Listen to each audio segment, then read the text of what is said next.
Welcome to Conspiracist. Today, we're embarking on a really comprehensive deep dive. We're looking into a hypothesis that's, well, both captivating and often pretty unsettling. It's this idea that governments might have intentionally concealed evidence of secret rituals performed by, elite groups. And we're not just talking about shadowy figures meeting in back rooms for mundane reasons. No, this claim goes deeper. It suggests that powerful individuals engage in these really esoteric, sometimes quite dark practices, and that state entities, governments themselves, actively work to keep all of this hidden from public view. That's right. And our mission here, really, is to meticulously analyze where this idea even comes from. What are its origins? We want to explore its significance, how it shapes the public's perception of power structures. We'll examine its historical impact, trace how it's evolved through different eras, and crucially, consider its practical relevance today. How does it help us understand how influence is really exerted in the world? We'll be drawing from a pretty wide array of sources you've gathered, historical accounts, sociological studies, even pop culture references, to really unpack the many layers of this complex and frankly persistent idea. Okay, so before we jump into the really shadowy parts, we probably need to get our bearings. Let's start by defining some terms. First up, secret society. What do we actually mean by that? Because the popular image, it's often, groups whose very existence is totally hidden, operating completely in the shadows. But the reality, as the evidence often shows, it's more nuanced than that. Quite different, in fact. Many of these so-called secret societies, they don't hide that they exist at all. Some even advertise their presence, their charity work, things like that. Right, so it's not about if they exist. Exactly. The crucial distinction is what goes on inside these organizations. That's what's kept confidential. We're talking about their specific rituals, their unique passwords or handshakes, signs of recognition, their core beliefs, which might be esoteric or philosophical, and very often the actual identities of individual members. Okay, so take the Freemasons, for example. They're often brought up in this context. Yes, and they're a perfect illustration. They actually prefer to describe themselves not as a secret society, but as a society with secrets. That's a key difference in phrasing. It really is. It seems subtle, but it's critical for understanding how they actually operate versus, the often sensationalized popular image. It shifts the focus away from just their public face and onto their internal workings, their private practices. And the Freemasons, while some might see them as maybe less prominent now, their history shows incredible resilience, doesn't it? And they still have a global presence. Absolutely. They often highlight their humanitarian work, their focus on personal growth, self-betterment for members. Their history spans centuries, showing a remarkable capacity to evolve and adapt to changing times. They would argue, quite strongly, that they remain a vital force, aiming for a better, more enlightened future. And the power of their rituals. It's not just about the secrecy itself, is it? Not at all. It's more profound. It's about creating a deeply shared identity, a really strong sense of common purpose among members. Imagine, undergoing these intricate, ancient-seeming ceremonies. You're bound by solemn oaths, surrounded by symbols, pursuing this idea of light or knowledge together. It must have a significant psychological impact. Definitely. It's designed to transform individuals into a cohesive unit. It fosters this incredible sense of brotherhood, mutual obligation, that collective experience. It goes far beyond just ceremony. It makes them incredibly effective in pursuing their goals, whether those are charitable or, as some have historically alleged, political. The rituals are like the furnace where loyalty and a shared vision are forged. That's what makes them such a powerful, enduring force.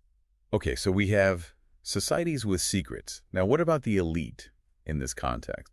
When we talk about elite rituals, who are we actually referring to? Right. So generally, we're looking at a relatively small group, but one that's incredibly well-connected and influential. These are the powerful individuals who seem to be at the center of society's major decisions and resource allocation. And the sources point to specific sectors. Yes. We see corporate leaders, top political executives, military chiefs, major financiers, and increasingly the technocrats, the people shaping our digital infrastructure and information flows. And there's this idea of elite unification, that these different sectors don't operate in isolation. Exactly. If you look historically, those in strategic positions across these powerful sectors often seem to work in unison, or at least their interests align. They're often driven by perceived common interests. And this unity isn't just accidental. It very often stems from similar socioeconomic backgrounds. going to the same exclusive schools, following parallel career paths that frequently intersect, moving in the same social circles. It creates a kind of ecosystem of power. A tightly woven fabric, yes. But what's also quite interesting, and maybe a bit counterintuitive, is that some sociological studies suggest the relative size of these elite groups might actually be shrinking in some networks. Shrinking, even as their influence seems so large. Potentially. Some researchers see it as a sort of natural social phenomenon, a constant balancing act between a very concentrated core elite and the wider periphery. It could imply that power, rather than dispersing, might actually be becoming even more concentrated in fewer, but perhaps even more influential hands. That's a really fascinating point. Power concentrating, not spreading. It makes you wonder how far back these ideas go. Secret rituals, power, control. Let's trace the origins. Where do we see the earliest roots of these rituals of power?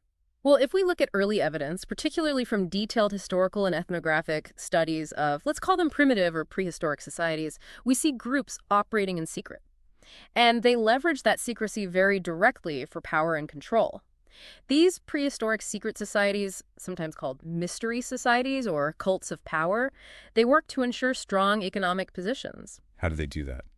By controlling surplus resources, things like membership fees, initiation fees, demanding reciprocal feasts, covering ritual expenses, even imposing fines on non-members or lower-level members. So it's an economic engine as much as anything else. In many ways, yes. And these weren't just token costs. The price of initiation into some of the higher levels could be, well, extreme. Some accounts even detail practices up to and including the sacrifice of one's own oldest son. That's horrifying. Why? To engender a superior, unbreakable loyalty.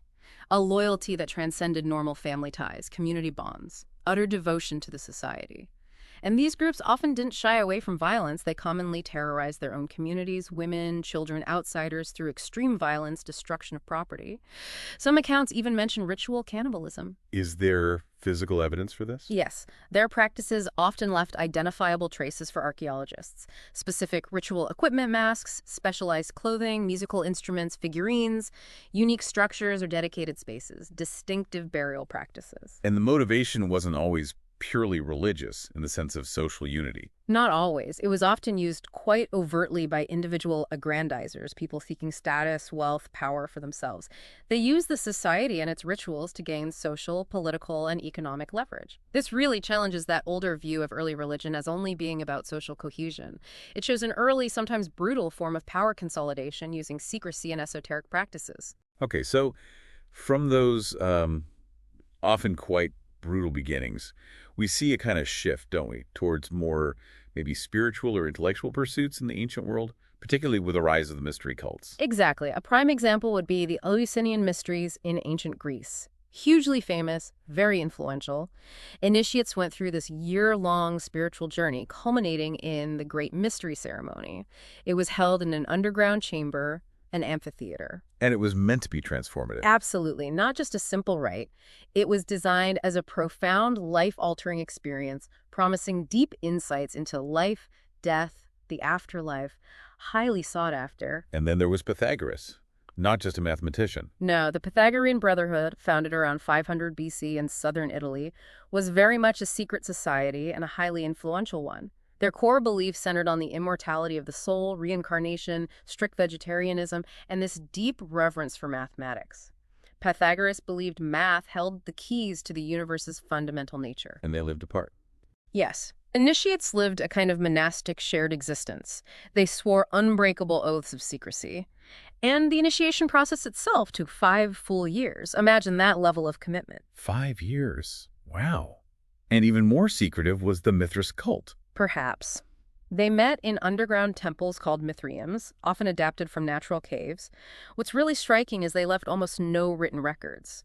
So our understanding comes mostly from archaeology, interpreting their iconography. And they had specific rituals. Famously, yes, including a sacred meal, somewhat like a Eucharist, and their key image, the Tauroctony Mithras slaying a sacred bull.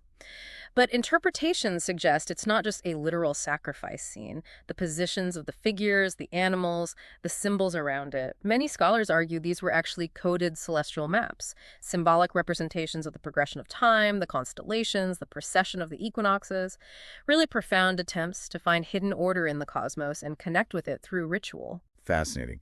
So these ancient practices, how did they evolve or manifest in later, maybe more well-known historical secret societies?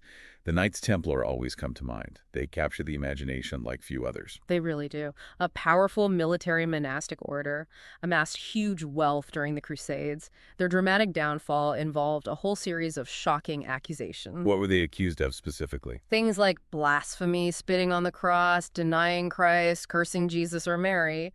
Also, unusual sexual practices, refusing the sacraments, practicing extreme secrecy in their initiations, and most famously, idol worship, worshiping a mysterious figure called Baphomet. But how reliable were those accusations? That's the crucial context. Many confessions were extracted under horrific torture by Philip the Fair's officials in France, and this led to massive inconsistencies. Take Baphomet. Descriptions varied wildly. Some said it was a human head, others a cat. Boarded, female, 2 faces, 3 faces, made of gold, wood, glass. The sheer variety strongly suggests people were saying whatever they thought might stop the pain. So the evidence obtained under torture is highly suspect. Extremely suspect. The order was formally disbanded by Pope Clement V in 1312, but, and this is important, most Templars outside of France survived.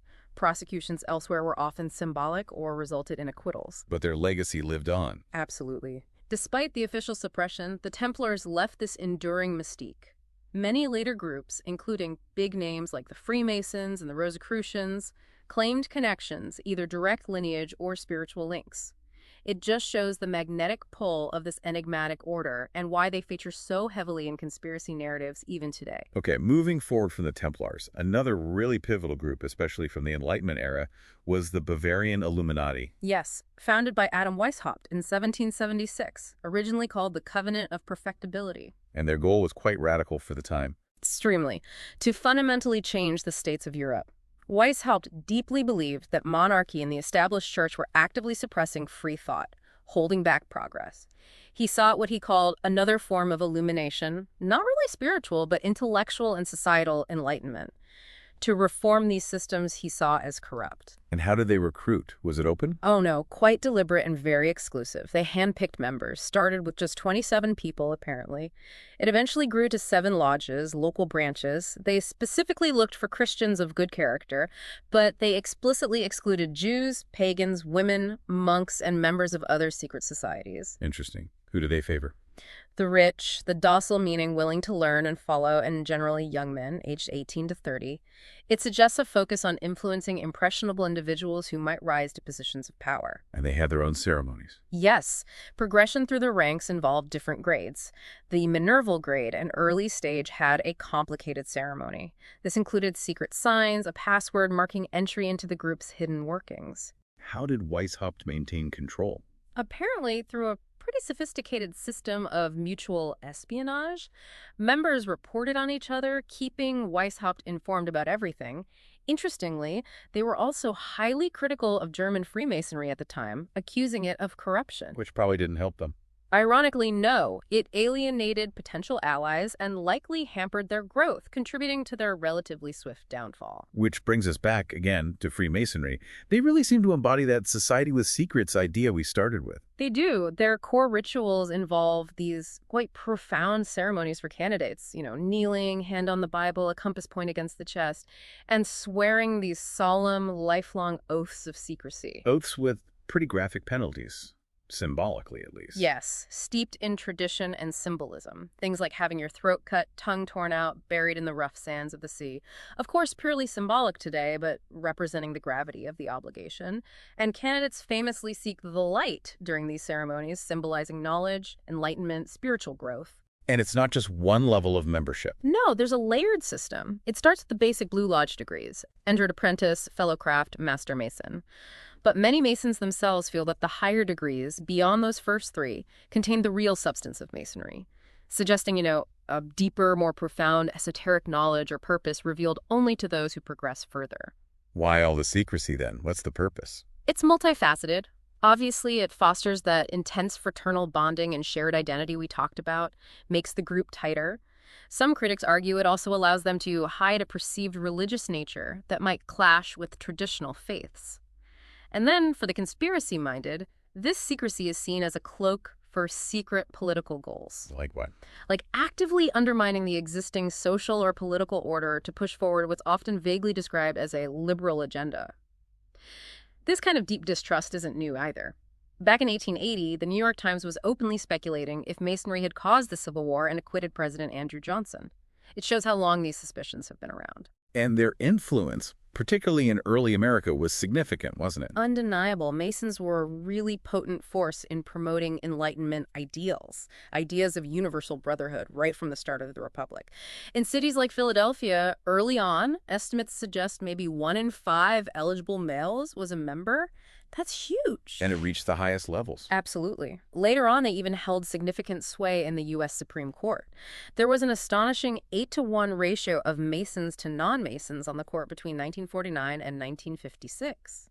Some historians and sociologists argue this pervasive presence might have genuinely contributed to the secularization of American society, promoting what's been called revolutionary liberalism, subtly shaping the nation's direction. And the symbolism that feeds right into it, the all-seeing eye on the dollar bill. Precisely. On the Great Seal, it's interpreted by many, especially in conspiratorial circles, as directly representing the Masonic great architect of the universe. And there's a historical link. There is. Prominent Freemasons were involved in its design process, Benjamin Franklin, for one. And later, Vice President Henry Wallace, also a Mason. He was reportedly key in convincing President Franklin Roosevelt, another Mason, to actually put the seal on the dollar bill in the 1930s. Wallace apparently explicitly saw the eye as a Masonic symbol. So that visual link provides this concrete focal point for theories about hidden influence, makes it feel very real, very present. Okay, let's shift to more modern times. We still see these kinds of elite gatherings and alleged rituals at places like the Bohemian Grove. Right. The Bohemian Grove, a private all-male club started way back in 1872 by newspapermen. It evolved over time to attract this incredible array of corporate leaders, politicians, influential figures from all sorts of sectors, and they own this huge 2,700-acre redwood forest up in Monterey, California. That's where they hold their annual summer encampments. And getting in isn't easy, I take it. Not at all. Highly exclusive, strictly by invitation only. Stringent requirements, pretty hefty dues. This ensures its membership is drawn from the top echelons of business, industry, education, the arts, politics. An unparalleled network. There are also some associate members, artists, writers invited specifically to provide the entertainment. And they have that famous motto, "Weaving spiders come not here." Yes, which is meant to signify that business discussions, deal-making, are banned from the Grove. Keep the outside world out, however. It's widely acknowledged that politicking, informal influence peddling absolutely does happen there. It provides this unique, off-the-record environment where powerful people can size each other up, build relationships, float policy ideas informally. And the most famous, or maybe infamous part, is the cremation of care ceremony. Without a doubt, it's the central, most spectacular event. Traditionally kicks off the encampment. It involves burning in effigy this figure called dull care, representing all the worries and burdens of the outside world. This happens before a massive 40-foot owl statue beside an artificial lake. An owl. Why an owl? Symbolism is layered, but the owl often represents wisdom, knowledge, perhaps secrecy, given its nocturnal nature. The ritual ends with inspirational music, fireworks, and the band playing. There'll be a hot time in the old town tonight. It all powerfully symbolizes banishing worries, embracing this fraternal escape for a couple of weeks. And there's a patron saint involved, too. Yes, St. John of Nepomuk. His statue, importantly, shows him with a finger sealing his lips. It's transported to the Grove each year, serving as this constant visual reminder of the need for discretion, for secrecy among the members. What else goes on there, besides the main ceremony? Well, there's a range of other entertainments. Hijinks, these are elaborate, often satirical plays put on by the members. And low jinks, more like informal, slapstick musical comedies. It creates this blend of high culture camaraderie, sort of college fraternity-style revelry. And importantly, there are the lakeside talks. What are those? Informal, completely off-the-record chats given by prominent figures. Think former presidents like Eisenhower, Nixon, sitting politicians, industry leaders. It gives members this invaluable, unguarded chance to hear from and assess powerful people directly, away from media scrutiny. It's a powerful, if subtle, way influence can be shaped. And inevitably, these kinds of modern gatherings become real flashpoints for controversy and conspiracy theories, don't they? Oh, absolutely. Despite what insiders say, some extreme views interpret that cremation of care ceremony as something far more sinister than just, letting off steam. What kind of claims are made? Really lurid ones. Claims that it promotes devil worship or homosexuality or even incredibly child sacrifice. Some try to connect it directly to mock rituals of sacrifice to Moloch, that ancient Canaanite deity associated with child sacrifice in the Bible. These narratives get spread widely online. But how do people actually familiar with the Grove respond to that? There's a stark contrast. Those who've studied it closely, like the historian Jew William Domhoff, or journalists who've managed to get inside, they consistently describe these claims as incredible and nonsensical. They portray the activities as basically harmless put-ons. Often quite hokey, actually, like an elaborate, overgrown fraternity party set in the Redwoods. Domhoff specifically addressed those extreme interpretations. Yes. He noted how some on the extreme right misinterpreted his own research on elite networks, twisting the cremation of care into devil worship or sacrifice, which he found absurd. But the very nature of these private, ritualized gatherings involving the world's most powerful men, regardless of the actual intent, inevitably fuels speculation. It becomes a screen onto which fears and suspicions are projected. Right, which brings us to the broader landscape of influence. How do these elite networks actually stick together and exert their power?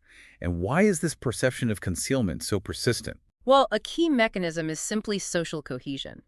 Exclusive groups inherently foster solidarity. Think about it. Physical proximity at places like the Grove, repeated interactions over years, a shared sense of high status, this relaxed, cooperative atmosphere, all of that builds incredibly strong group bonds. Members develop mutual trust, a sense of belonging. That's invaluable. And that social glue helps them align on actual issues. Exactly. This social cohesion directly helps in developing shared policy outlooks. It makes it easier for them to work together towards common interests.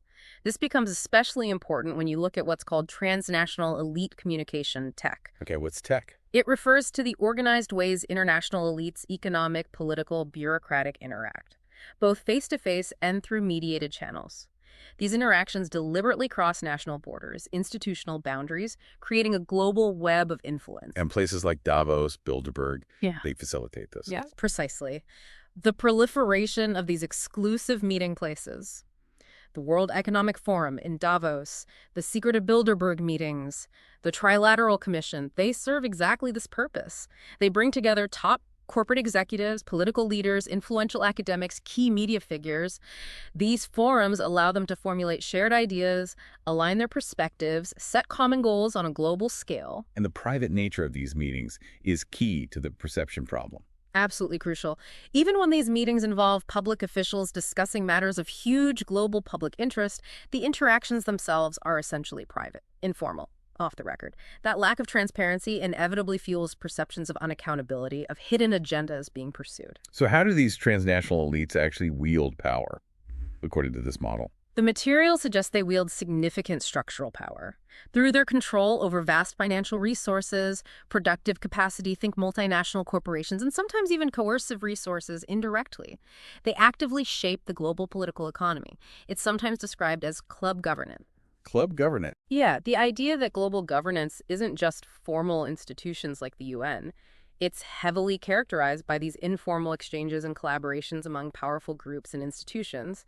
And in this environment, large multinational corporations often have more practical influence, more sway than many entire nation states.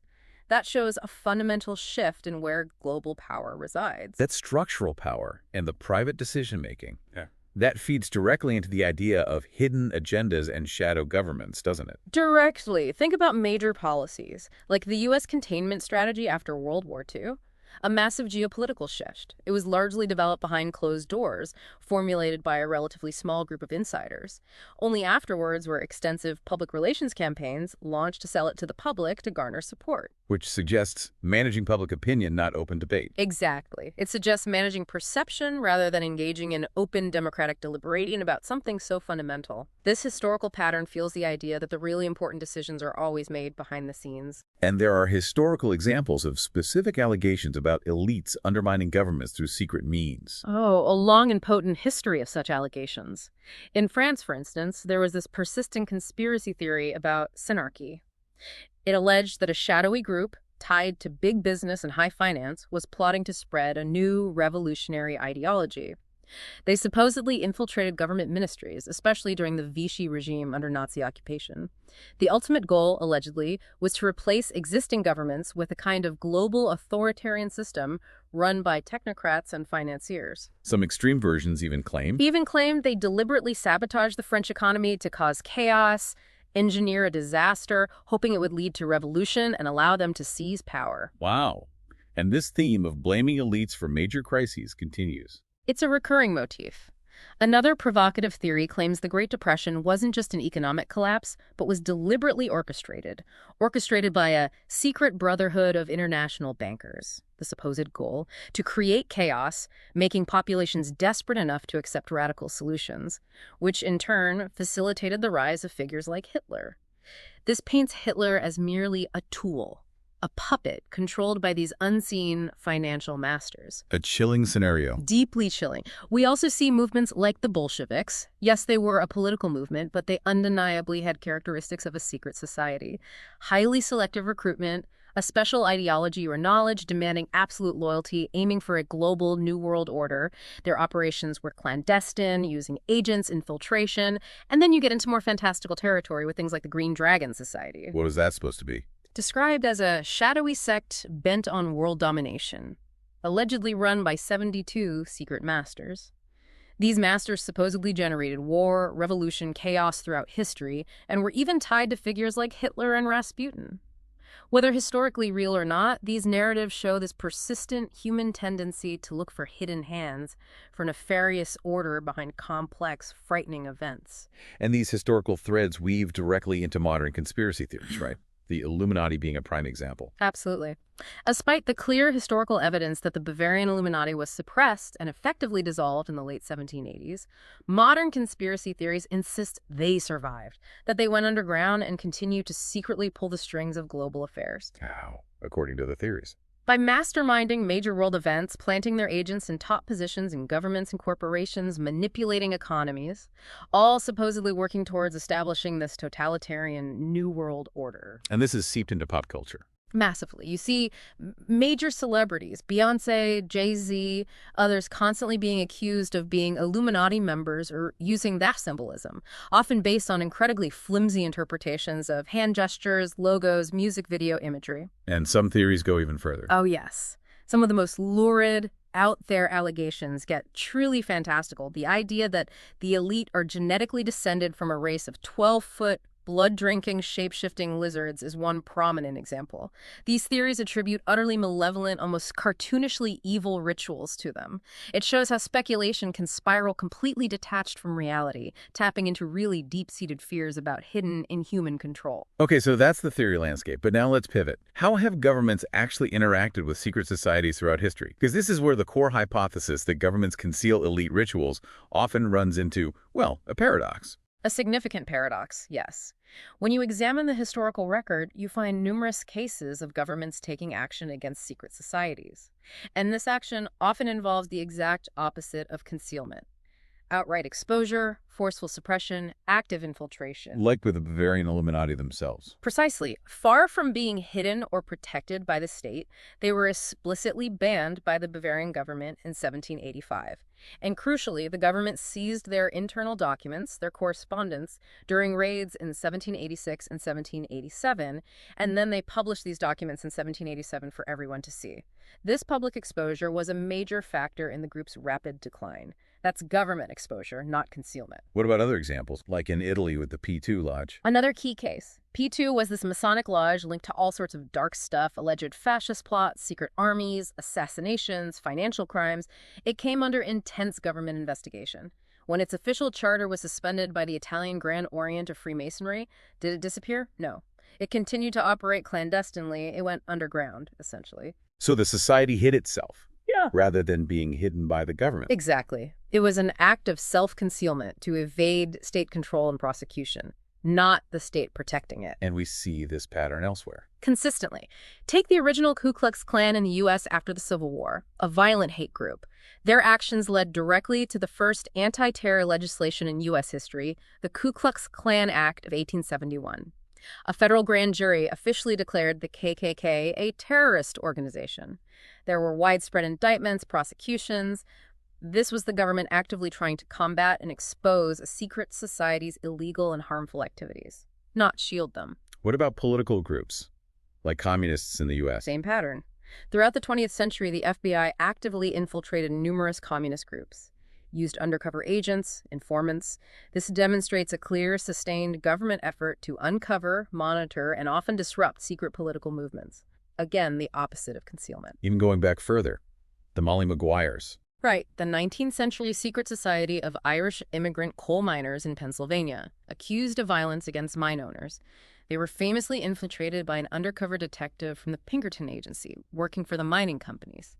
This led to arrests, trials, executions, some later seen as unjust, but it was definitely an effort, albeit corporate-backed, leading to exposure and suppression. So this creates a real tension.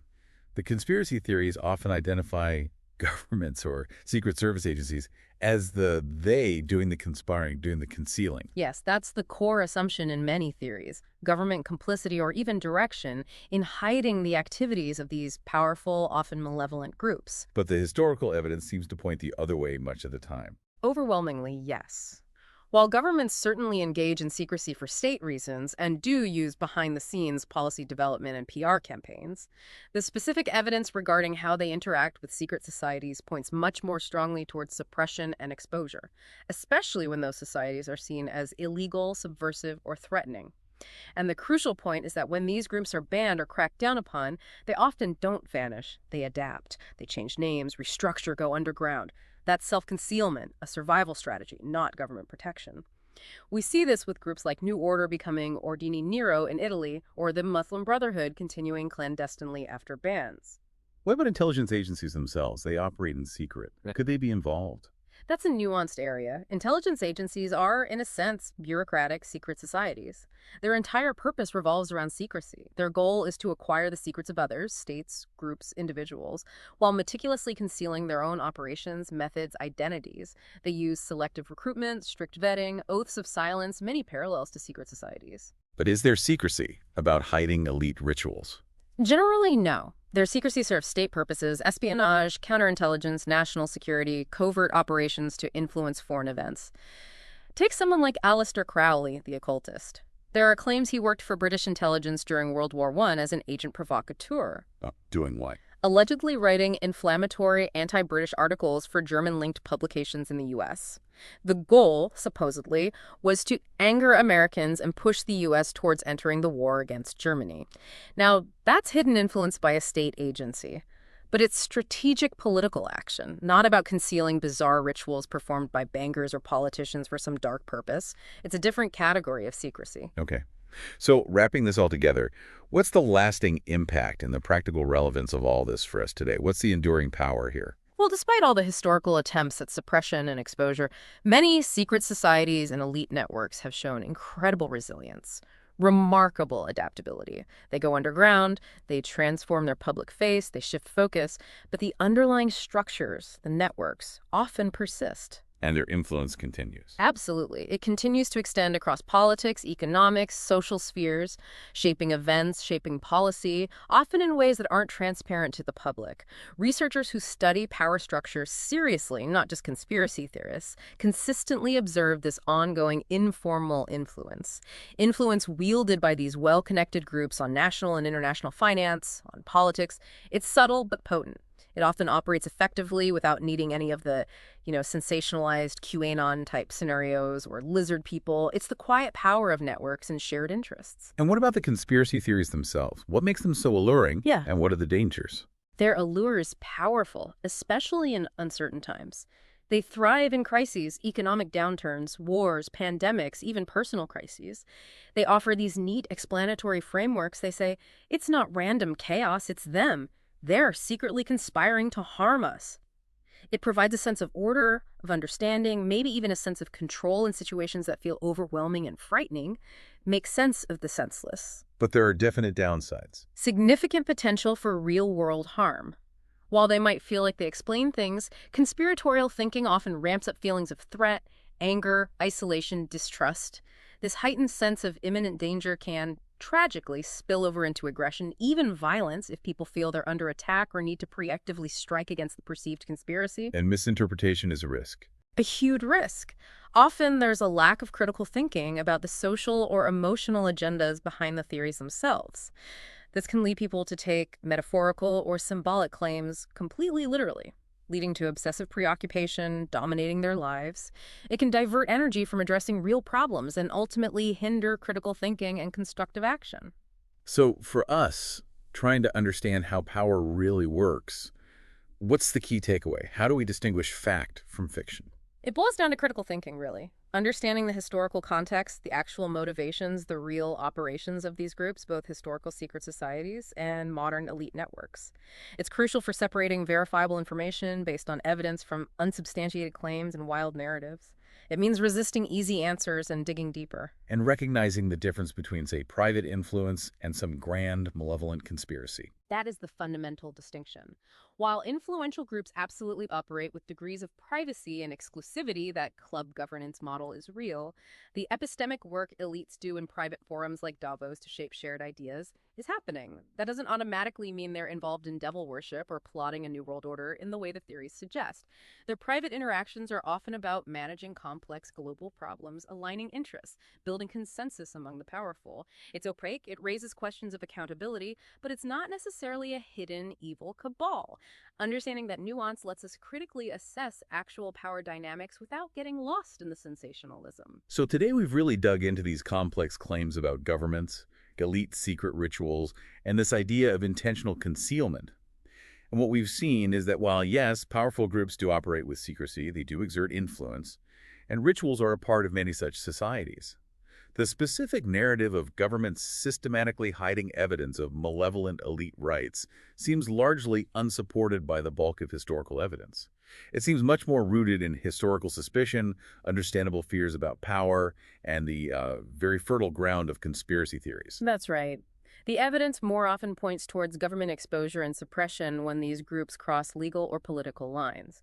Or, alternatively, the societies themselves going underground self-concealing to avoid that exposure. The idea of active, state-sponsored concealment of these specific, lurid rituals is generally contradicted by the historical record we have. Understanding these distinctions between influence and conspiracy, between state secrecy and societal secrecy, between historical fact and theoretical speculation, it's absolutely key to being truly well-informed about how power works, doesn't it? Couldn't agree more. It's essential. Thanks for listening to Conspiracist.